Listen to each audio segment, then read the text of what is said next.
So hi guys, welcome po sa aking YouTube channel. So today's video, samahin niyo akong hindi naman ako magde-declutter actually. So what I'm going to do is, I'm going to pack some of my stuff na hindi ko na siya ginagamit. Yun.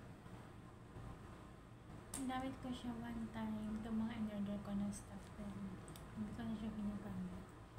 And some of them, hindi ko pa talaga siya ginagamit, which is,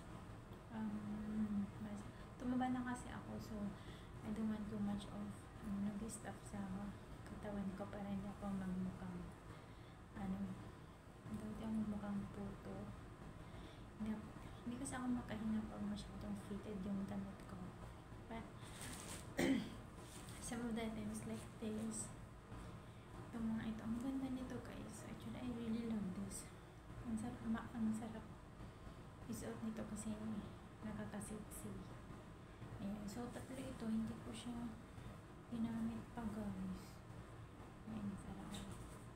Hindi ko pa siya ginagamit actually. So, ang ganda-ganda nito. I love the purple. And some of them, yung red na to, hindi ko siya nagamit. Actually, dalawa to black. Yung isa pero ginupit ko kasi masyado siyang malaki. Kala ko extra large na ako, hindi ko pala. Dapat pang medium to large lang ako. Ayan. So, yung sayang yung isa ginupit ko, tinry ko siyang tahiin pero hindi nag-success. So, yun sayang lang. So, may natira pang red. And may mga shirts ako dito.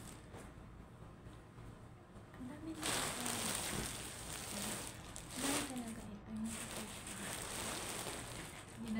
ginamit. Yung iba nakastock lang siya. It's a waste of money. No, it's not a waste of money.